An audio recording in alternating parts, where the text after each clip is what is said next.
Welcome to Coastside Poetry. Thanks to those of you who've zoomed in and those who are watching on YouTube. We meet virtually on the second Tuesday of every month to speak our words. I'm Diane Moomey, and Steve Long and I are your hosts for this evening. Our featured poet event is being recorded and streamed live onto YouTube as we speak, so anyone can look at it later. We'll be posting the link on our website, coastsidepoetry.org. This evening, we welcome Tobey Hiller. Tobey writes poetry, flash, and fiction. Her publications include 4 books of poetry, a novel, individual stories in flash, and a collection of surreal, fabulous stories, Flight Advice, a fabulary.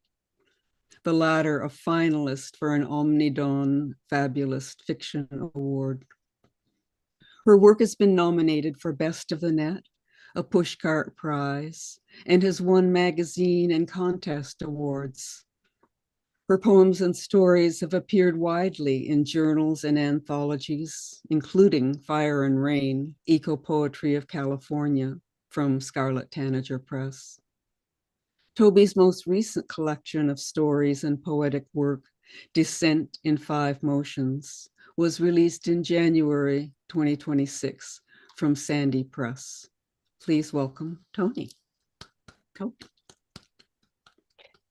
Thank you so much, Diane and Steve and Coastside Poetry for this. It's lovely to be here, and thank you all for coming to sit in your little frames and do this together. It's comforting to be together in these times and paying attention to art and poetry and other parts of life than the morning news, although there will be some of the morning news in this.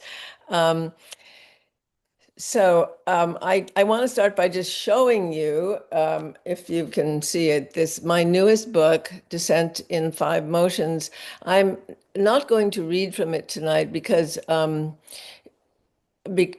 most of the poetic parts are fairly long. There's a very long high bun, but I highly recommend it. I love this book, and I hope you'll buy it and take a look at it. It's got a lot of poetic parts to it. I will just show you that that's true by showing you some poetry. But I will be reading from a number of other more recent work and some from my current manuscript before anything is dust.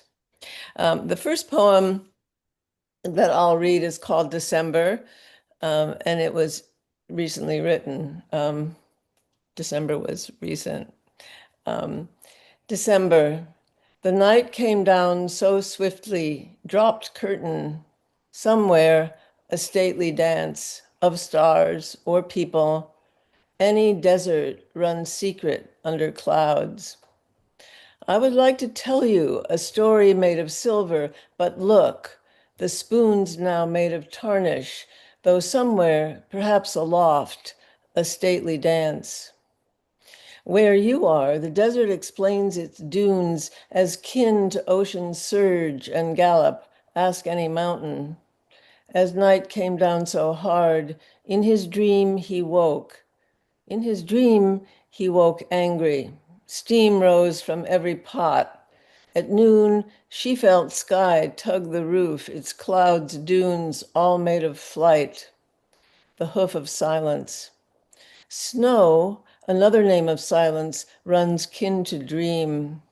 Where you are, the desert explains its dunes as light's nomad gallop toward a distant shore. When she washed dishes, her nose itched, ordinaries twitch. At noon, she felt sky's roof tug every thought toward wind. From a dream, he woke angry, but the story fell off the spoon. Somewhere else, a cave of dark tomorrows, days' hands without fruit or favor, sands endless travel through time's dunes, toward a distant shore, no boat arrives. No boat arrived. At day's shore, the night came down too swiftly. Yet somewhere, a stately dance, a memory, a cosmic reel, or people. Where you are, it's almost dark or light. Ask any desert. I would like to tell a story made of light, or dark's unreachable vast, bright with light's punctuation. Ask any mountain. Please listen. Today's hands may offer anguish, tarnish, dance, clouds. At this time of year, the night comes down so swiftly. Dropped curtain holds hidden folds, kin to gallop's flavors. Aroused to such flower, even if no boat arrives. In our dreams at noon, somewhere they dance, stars or people.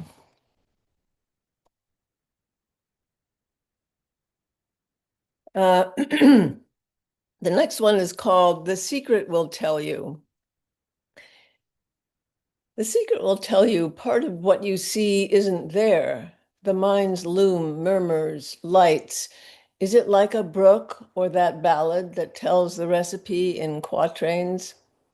Yesterday's cake with the message baked in, the secret will tell you how the glass mountain turned to iron, what made the kettle a frying pan. Still, we can make a story out of 3 grains of sand and a head of lettuce. The lion tracked him all the way down the trail. He backed and waved sticks and shouted. And then, Sphinx or rogue, it entered his dreams, clawed as certain memories, a prowling silence, the future's muscle, dapple or dark, of the inside forest. Where still the garden's wild, its mountain fragrance, its sheared air, its travel into ever, has a secret telling you what for.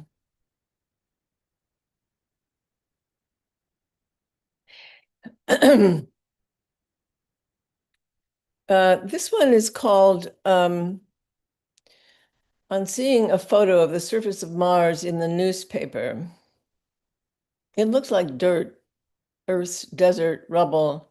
You'd walk on dust bowl crunch, shadows attached to scattered rock, familiar terrain, but unbreathable.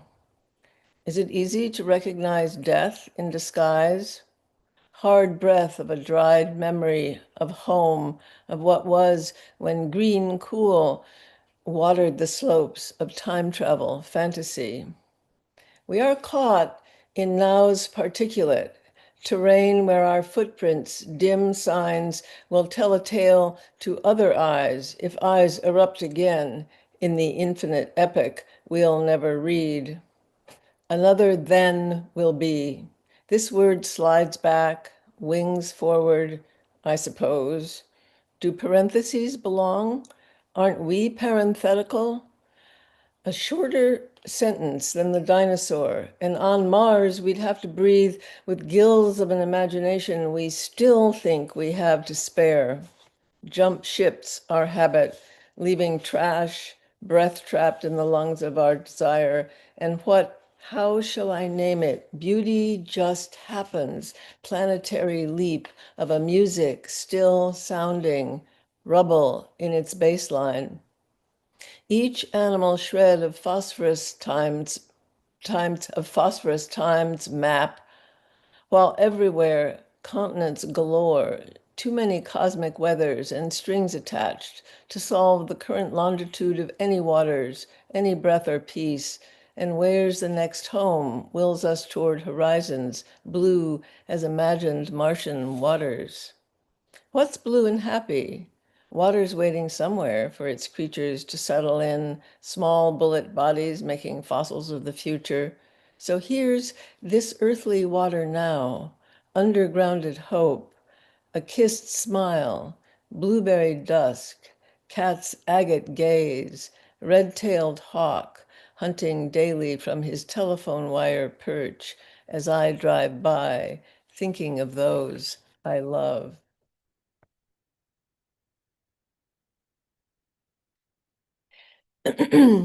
I'm going to read from an anthology called Stills. This is a beautiful anthology put out by Ravenna Press. It's ekphrastic. It's poems about films that took place at the Cascadia Film Festival in Oregon, I think. Yes, Cascades. The 2025 International Women's Film Festival. And I zoomed in to watch some of these films. A number of them were remarkable. I mean, and I didn't watch all of them, so I'm assuming that most all of them were. And I have, as it happens, three poems in this anthology. I'm going to read one of them, the last one in the anthology. And the reason I'm doing this is partly because it's a great anthology and I'd love to have you buy it, but also because this introduces a little section here on visualities, on the fact that we are constantly watching films and watching TV and watching our phones, and how what do our brains do while we're doing this? So this is called My Brain on Film. Three films are mentioned. One you'll recognize, 2001, with the bone thrown up in the air. A film about a genie who helps out two little kids who made kind of a bad promise. And the third film is a long, beautiful film about a missile that landed by mistake in Finland, a Russian missile, and a woman who works very hard to get people to actually believe it and do something about it. But that you don't really need to know all about that for the poem. My Brain on Film. Who are we? Great apes throwing the bone of war, the bone of our many hungers into film's air, lights, transfusions. Any flown bone of shudder melts into our watching, breathes its flight mouth to mouth right into our bodies' brainy cavities. Film looks at us, looking back. We are, we see ourselves on that cloudy edge, slide between there and here. Skin crawls, fascination in the dark, orchestral blood rush sound, night's deep colors. A genie, say, two children, melt into that story's shadow bramble. Though snow is not where I am, somewhere my own childhood snow, its smooth cheeks and speedy hills, its sting and grandeur under blue come into it. But on the screen, the snow's a slow hand, and truth freezes in its epic saga. We survive to sled again. Always the we, watching ourselves being inside and out the skin of it, kin to everything we see in the flown bone, this shiver of sight. What is it, this thin membrane invader, flat tundra of color, sound, and fury that smears itself over our watching, our breathing, memory? So good at marrying our thoughts, hungers, fears, hope, fleet flicker, feel to make me sweat and wish and think my chair a dream and the screen a memory of a thing I already knew, could almost taste. All of that in color or black and white.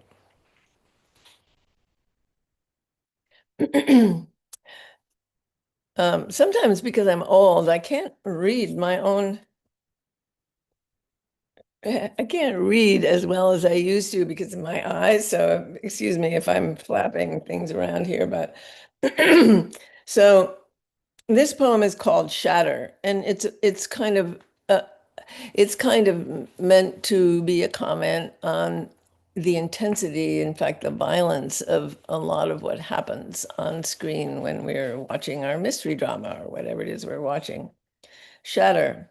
The tough guy on the screen blasts through glass. It blows wide. A punched glow blooms, explosion. Glass is viscous, flows, a slow waters glide. But this, it rains bright bullet shards, shatters into pebbles, yearns to be sand once more, to lie down, forget transparency. He yearns to be a fortress. Impregnable walls, skin a carapace, no seam to tear, fist unbroken, anger's blunt force, a hammer to say, this, this, this. We yearn, watching, to reach an end without turning indeed to blood, ash, bone, dust again. This, as in the movies Forever Safe. That sound, this sound of shatter, a word for elsewhere's word, for now, now, now. Despite mayhem's constant bonfire, this side, the carapace of any screen. I'm looking at you, but thank you. Um, okay, now I'm going to read a couple of prose poems.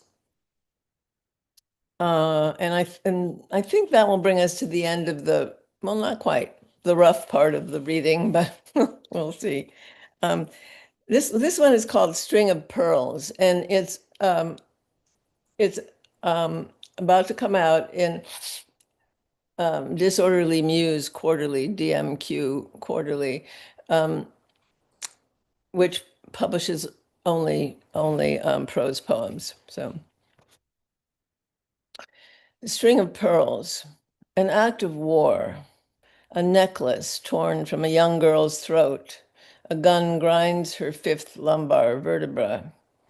This may be imagined from long ago's stiffened cabinet, or findings always a matter of strata, clues.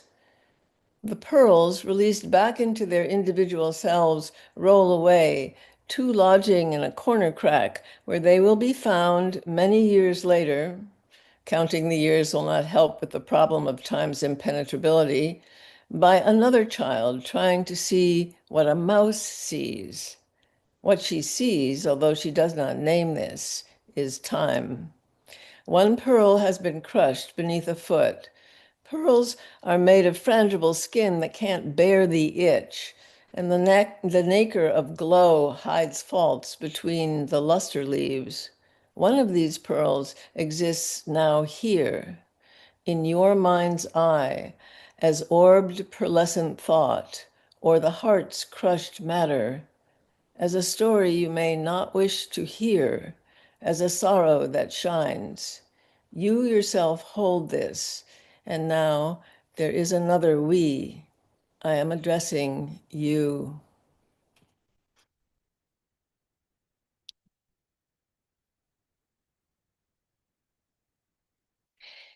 And this is the other prose poem I'm going to read. This is published and from my current manuscript, which is wandering around out there, hopefully getting somewhere. As for the worm, as for the worm, it inches. The orangutan, on the other hand, scratches, thinking of a joke involving a burlap bag, the people watching him, and his own head. But not only the snake slithers.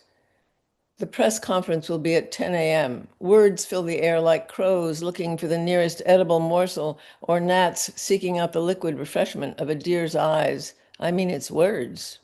Is that nature? We're better than the other animals at it. Wolf, wolf, the story goes, and then the garages stockpile guns. In the slam pong blare of question and answer, you can hear a low, dangerous buzz, electric as the crackle of insects frying against a light bulb. Next is a silence in which water boils. It is a moment of urgency for the water, as the poet says. Love, too, may be like that. War, nothing stops, only changes shape, velocity, or trajectory. From point to cluster, from liquid to ice, from possible to rifle, from perhaps to hope. These possibles are everywhere, of all stripes and fancies. The long march toward the mountains you are dreaming of, or the place you never wanted to go, has already begun.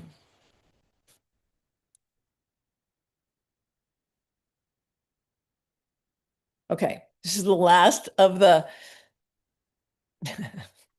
I had a lot of the more morning news poems in here, so you're lucky I don't keep going on. Anyway, this is called We. We are a message in a bottle, a handprint smeared in ochre or blood on asphalt, hope of some god who forgot his name, mapped to a hidden treasure. Can you believe it? We are a wolverine, a snake, a wolf, a hummingbird, a dead whale, and possibly ambergris. If we are a song you almost remember, it might be better to forget. The dictionary says you can't spell us. Grammar's always a problem.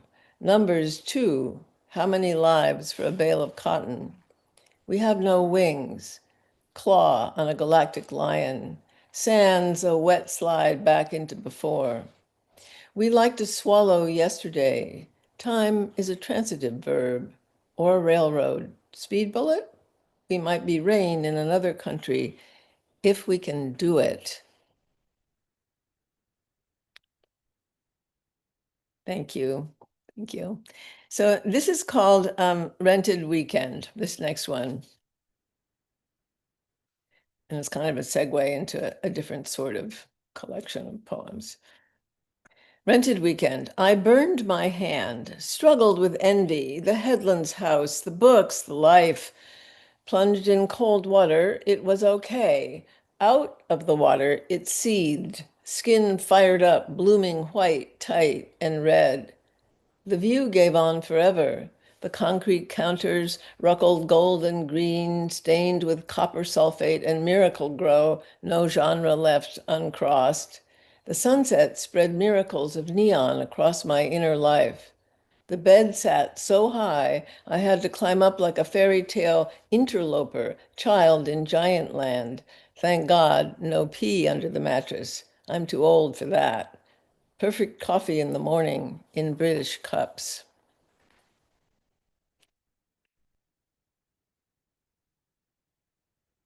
Okay, this is called idle or idle. I prefer the pronunciation idle, but it's not the kind of idle where you're lying on the couch. It's the kind of idle where you're having sort of a wonderful time, you know?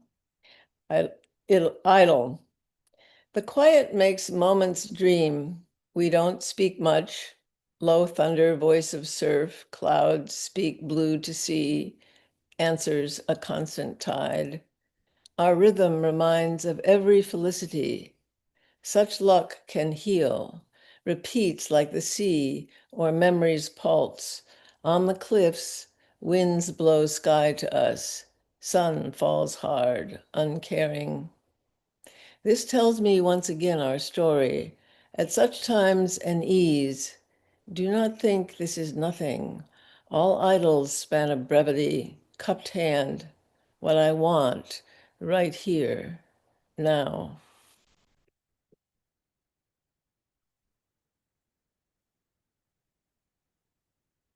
This one is called Yellow Irises. It is springtime, and around where I am, it's very beautiful in a very sudden kind of way.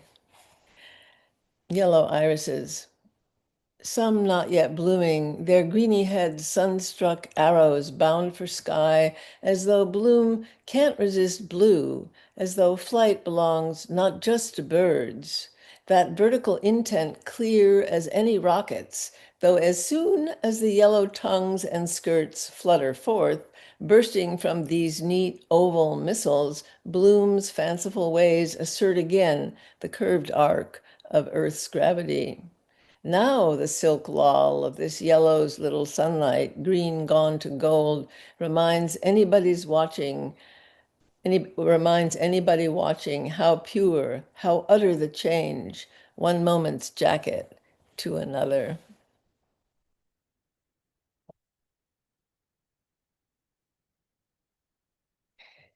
Let's see where we are. I haven't set my timer. Am I still okay here?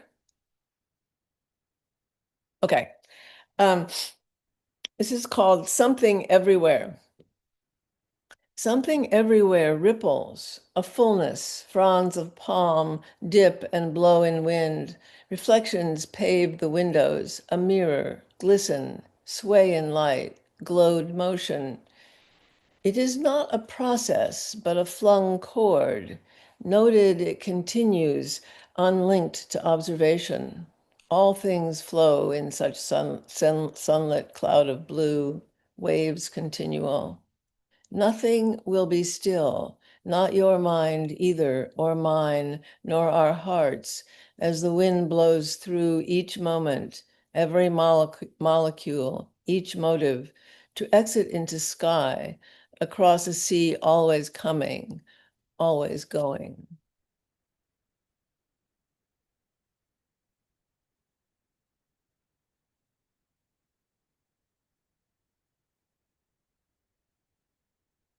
Okay, there are two more. This I want to read this poem for a friend of, it's written for a friend of mine. Because of my own age, I have a number of friends fading or having died or in trouble. It's one of the aspects of aging that has been a bit of a surprise to me.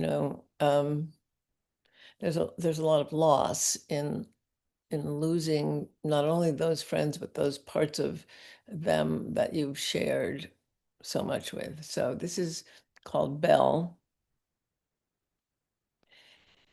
Bell tolls again, a ringing like wind glint on willows. Behind me on the path, a presence walks.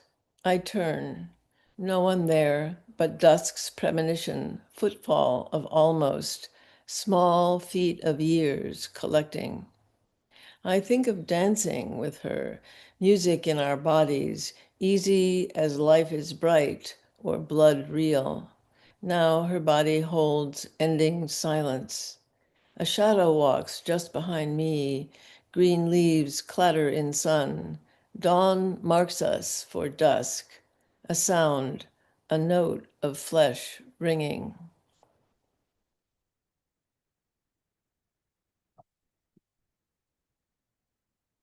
And this is the last poem I'll read. It's called Carry Water, Polished Stone.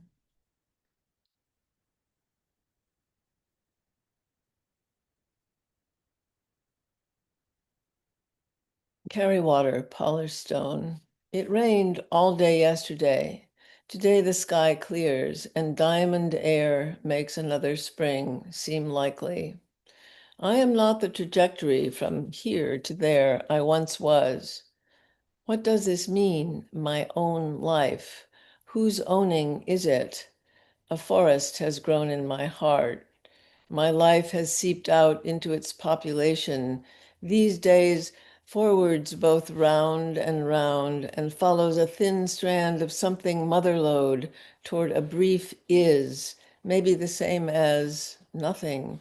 This nothing comes and goes in bright forms, curious, dread, musical, and everything that owns my life, free holding every day into its air, not like an arrow released or as a story all my own, but as a delicacy at a large feast being eaten by the ones who are everywhere dispersed and threaded through as I imitate, as best I can, the long discourse of stone and water watched by birds and sky.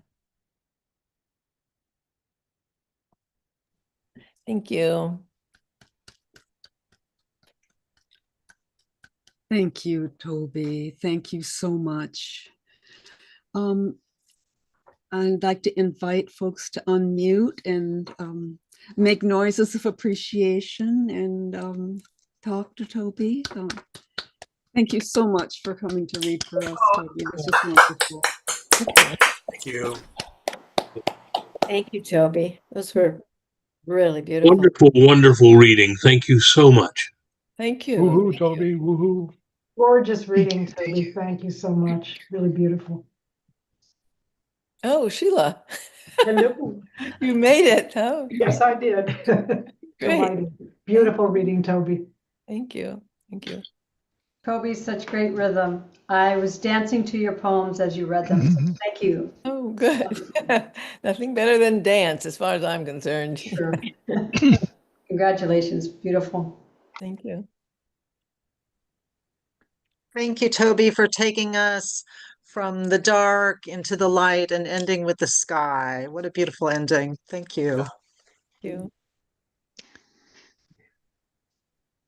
Yes, the beginning poems, really the violence that we witness in the movies. I almost wonder how we do that.